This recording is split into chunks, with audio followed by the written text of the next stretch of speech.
It's LA Vids like this. Come back to another video. No, I haven't changed that intro. No one changed it too. In today's video, we're going to talk about my Nikon Z6II and how I think it's time to say goodbye. So, the first mirrorless camera I bought from Nikon was the Nikon Z6I, and I was disappointed in it because the autofocus wasn't that great. But I still loved the camera a lot because it was mirrorless and it did all kinds of things that my DSLR couldn't do, especially for video. And that's part of the reason why I traded my Nikon Z750 in for the Z1. But after using the Z1 for a while, I was really disappointed in the autofocus system. And then Nikon came out with the Nikon Z6II with the 2xp processors inside here, and I thought it was going to increase the autofocus, and it helped. It did, but it still was nowhere near anything else on the market, and that really sucked. And at that time, I was this close to trying to figure out which system I was going to do, whether it was going to be Canon or Canon or a Sony. And it wasn't going to be Lumix at the time, because I used to have Lumix G85, and their autofocus system at the time sucked too. So, fun fact, I used to have the Nikon D750 for all my photos and two G85s for my video work. And I love the G85. It was just the autofocus sucked. That's all. That's it. That was the only thing that was wrong with it. And so I was thinking about, trading that in. And then Nikon came out with the Z8, and I was like, not the Z6III, and because Z8's a lot of camera, and I don't know if I really need that much camera for things that I do. But I bought the Z8.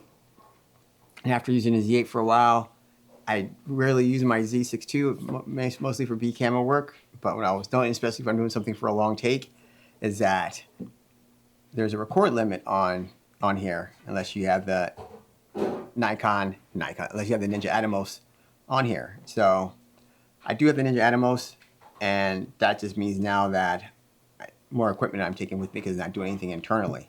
So when I do want to use in-log or something like that on the Nikon Z8, I do have to use the Ninja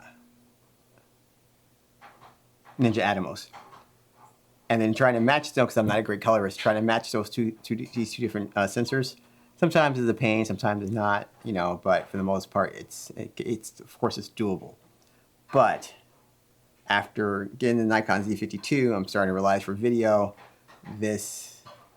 for autofocus, and especially with that Z52 and the Z8, it's not keeping up. So I usually have to do this one. I usually have to do manual focus and leave it there, especially if I'm on a B cam, or if I'm doing a YouTube video, same thing. Or I have to be behind the camera so that way I can touch the focus. So if I'm behind the camera, I touch the focus. It's not a big deal. But I have to figure out if I'm getting another Z8 or if I'm trading the Z8 in for two Z6IIIs. Because what I don't want to have is two cameras that are different. I want two cameras that are the same, so that way my A and B camera are the same, so that way I don't have to do anything about muscle memory.